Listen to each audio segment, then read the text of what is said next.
UI UX Python నేర్చుకోండి, లక్షలు సంపాదించండి. Join quality thought. అండ్ అమృతంకి చంద్రశేఖర్ ఏలేటి గారు అంటే ఆయన తర్వాత సినిమాలు చేశారు సార్ డైరెక్టర్గా. అంటే ఒక మాట అనొచ్చు, సిరివెన్నెల గారి గురించి త్రివిక్రమ్ అంటారు, తెలుగు సినిమాకి సినిమా సాహిత్యానికి నోబుల్ స్థాయి సాహిత్యం రాయగల కవి ఆయన, అలా అమాయకంగా మన దగ్గర ఉండిపోయారు అని చెప్పేసి సిరివెన్నెల గారు మాట అద్భుతం ఆయన చెప్పింది. త్రివిక్రమ్ గారు చెప్పిన అద్భుతం. చిన్నది చెప్పండి సార్. నాది సిరివెన్నెల సీతారామ శాస్త్రి గారు తండ్రి కొడుకులు అనుబంధం. వాళ్ళ అబ్బాయి పేరు రాజా, నా పేరు రాజా. అవును సార్. నేను ఎప్పుడు స్టార్టింగ్ అంటే కళ్ళు సినిమాకి తెల్లారింది, నా ఫస్ట్ సినిమాకి తెల్లారింది ఇలా ఉండే పాట రాసింది ఆయనే, పాడింది ఆయనే. దాంట్లో చిన్న క్యారెక్టర్ కూడా చేశారు. అది ఆయనకి కళ్ళు సినిమా అన్నది సిరివెన్నెల సీతారామ శాస్త్రి గారికి 3వ 4వ సినిమా అనుకుంటా సార్.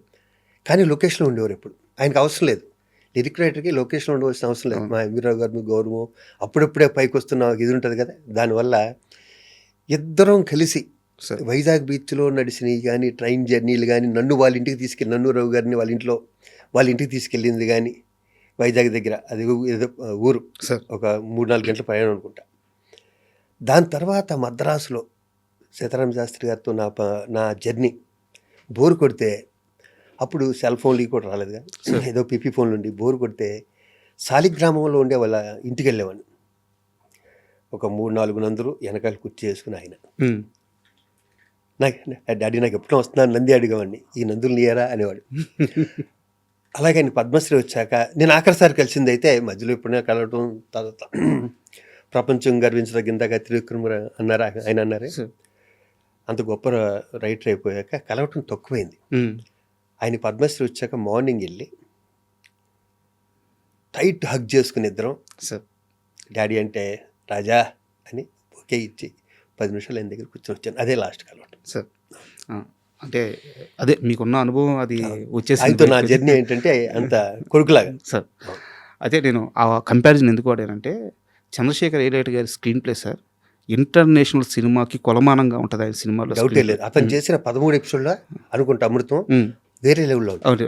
అండ్ అలాగే ఆయన చేసిన సినిమాలు కానీ, అనుకోకుండా ఒకరోజు అయితే కానీ, సాహసం కానీ, అద్భుతమైన స్క్రీన్ ప్లే అయితే నేను చేశాను. అవును. అయితే దర్శకుడుగా ఆయనకి రావాల్సినంత సక్సెస్ రాకపోవడానికి కారణం ఏంటి సార్, మీరేమనుకుంటున్నారు? అతను స్లో అండ్ స్టడీ అనుకుంటున్నా సార్. అతను అందరిలా పరిగెత్తే వ్యక్తి కాదు. నేను అబ్జర్వ్ చేసింది ఎంత అబ్జర్వ్ చేస్తుంటాను చంద్రశేఖర్ని.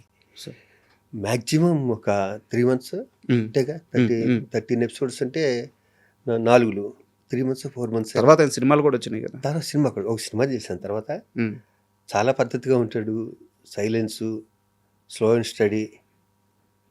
ఫస్ట్ కాపీ అతను చూసేసాక సినిమా స్టార్ట్ చేస్తాడు. అతనిలో నేను అబ్జర్వ్ చేసినది ఈవెన్ ఎపిసోడ్ కూడా అంతే, ముందే చూసేస్తాడు, ముందే అతను చూసేస్తాడు. Very talented, very talented sir. అవును. మీరు ఎందుకు సార్ అసలు సినిమాలు చూడరంటే? ఏమో, మనం వచ్చి చూశాను ఇక్కడ, మనం చూశాను మధ్య 2 సినిమాలు చూశాను. అలాగా సార్, నాకు తెలిసి మీవే చాలా సినిమాలు కూడా మీరు చూసి ఉండలేదు అని చెప్పి నాకు తెలిసి. చూడలేదు, నేను డబ్బింగ్లో చూసాక సరిపోతుంది అనుకుంటాను.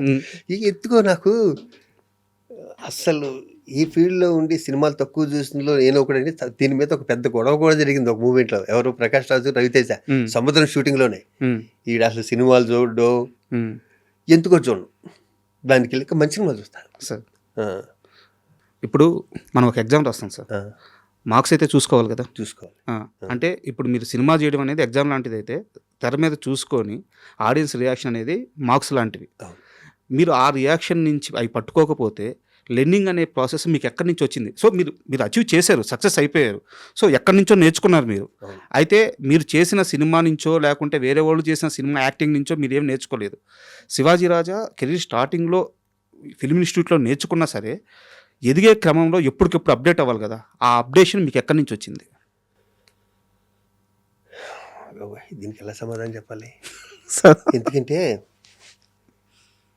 నేను ఇప్పటికీ మంచి ఆర్టిస్ట్ అంటే నాకు ఇబ్బందిగా ఉంటుంది నిజంగా, ప్రామిస్. ఇది ఏదో చెప్పుకోవడం కాదు. మేము చేసి ఎన్ని క్యారెక్టర్స్లో ఒక 500 సినిమాలు చేస్తే దాంట్లో 400 సినిమాలు ఒకేలా ఉంటాయి సార్ కదా. ఇంకా 100 సినిమాల్లో ఒక 25 హిట్ అయి ఉండొచ్చు. 25 అక్కడ కృష్ణవంశీ లాంటి వాళ్ళు నన్ను మౌల్డ్ చేసుకుని, ముత్యాల సుబ్బయ్య గారు కూడా గొప్ప క్యారెక్టర్లు, ఎస్వి కృష్ణారెడ్డి గారు ఇది ఇచ్చిన క్యారెక్టర్లు తప్పితే నేను ఇంకా ఇంకా నేర్చుకోవచ్చు అనటం కూడా ఇబ్బందికరమైన ప్రశ్నే.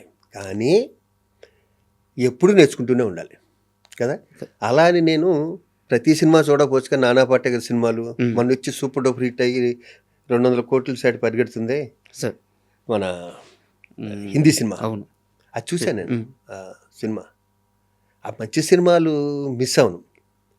ప్రతి సినిమా చూడండి అంతే. సార్ అవును, ప్రతి సినిమా చూడండి. మా శ్రీకాంత్ అన్ని సినిమాలు చూస్తాడు. శ్రీకాంత్ ఎక్కువ కంపల్సరీ చూస్తాడు. నేను అంటే తన ఇంట్లో కీపుకోవడం ఉండటం వల్ల మిస్ అవ్వడం సినిమా. అవునవును.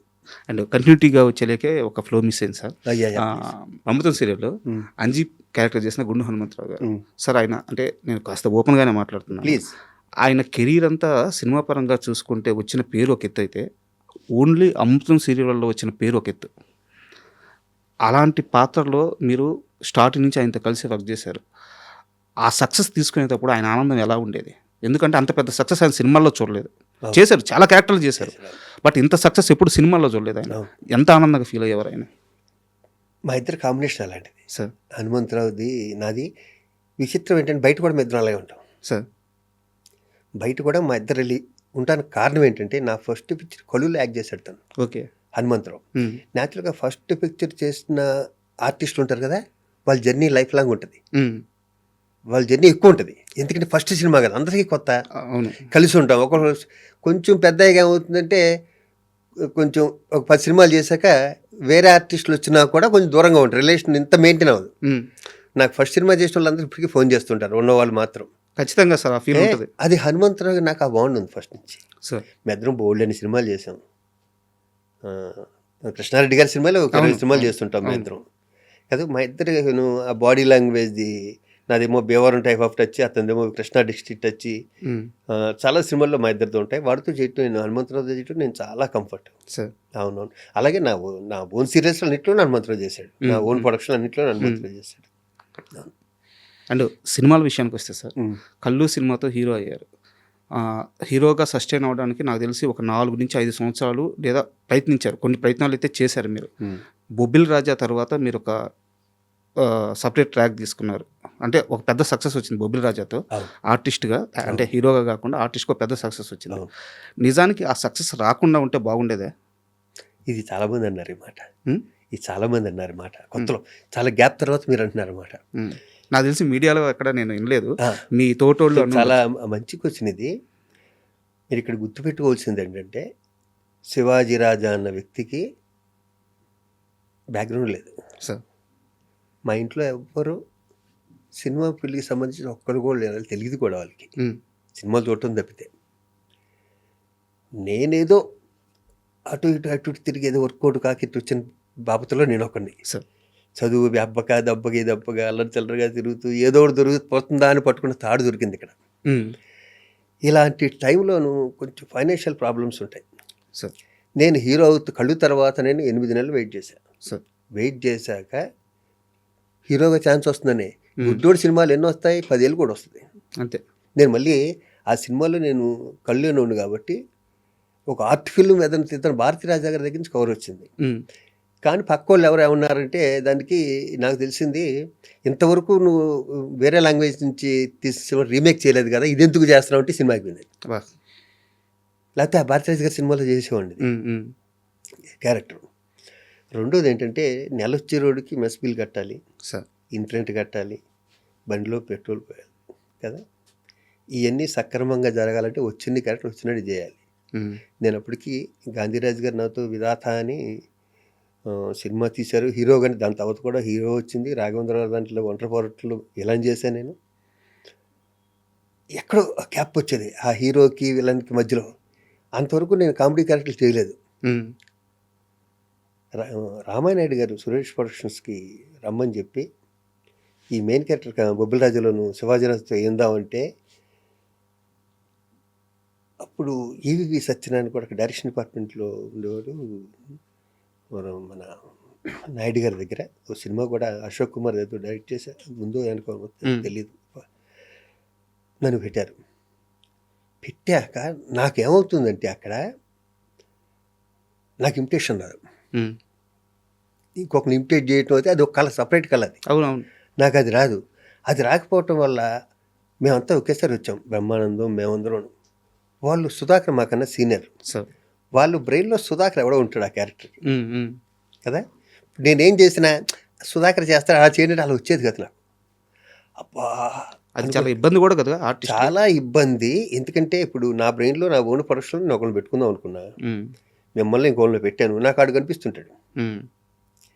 నువ్వు అలా చేయాలంటే ఆడుండగా నేను ఎందుకు అలా చేయటం, అంతే కదా. మా సుధాకర్ ఉండగా నేను ఎందుకు అలా చేయటం, అక్కడ నలిగిపోయి ఏదేదో చేస్తే ఏదేదో అయింది, మొత్తం సినిమా హిట్ అయింది. సినిమా హిట్ అవ్వటం వల్ల పేరు వచ్చింది తప్పితే నా క్యారెక్టర్కి ఓహో అని పేరు అవటం 2-3 సీన్లోను, ఆ వాణిశ్రీ గారు ఉండే సీన్లోను, ఆ గుమ్మడి గారు ఉండే కొన్ని సీన్లు ఉంటాయి 2-3.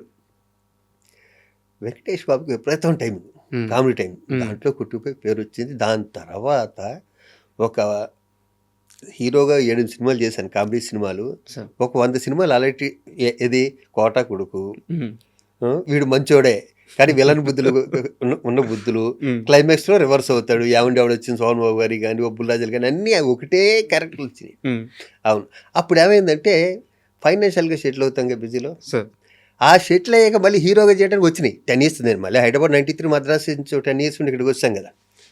హైదరాబాద్ నుంచి మద్రాసు వెళ్ళి మద్రాసు మళ్ళీ హైదరాబాద్ 93కి ఇండస్ట్రీ వచ్చింది, నేను వచ్చానుగా. వచ్చాక కూడా కొన్ని సినిమాలు హీరోగా వచ్చినాయి. దాంట్లో నాకు బాగా మొగుడ్స్ పెళ్ళంస్ అలాంటి రంగనాథ్ గారు డైరెక్ట్ చేశాడు, అవి ఇష్టం తప్పితే మిగతా సినిమాలు అలా కొట్టుకుపోయినాయి అంతే ఆ గాల్లో. అవును. And don't forget to subscribe to iDream. And for more videos, please subscribe to iDream. Please subscribe to iDream. Please subscribe iDream. And please subscribe to iDream. For more videos, subscribe to iDream. please like, share and subscribe to the channel. Congratulations, iDream. Subscribe to iDream. Subscribe to iDream. So subscribe to iDream Media. iDream ki iDream team andarki huge congratulations. Please subscribe iDream Media. Please subscribe to iDream. Subscribe iDream. Please subscribe to iDream. iDream అంటే నా కళల channel subscribe చేసుకున్న నోరు తిరుగుతలేదు, మీరైతే గంట గుర్తు కొట్టండి. For more such videos, please subscribe to iDream. Subscribe to iDream. Please subscribe to iDream. Please subscribe iDream Media. Please do subscribe to iDream. Please subscribe to iDream Media. For best entertainment and information, please subscribe iDream.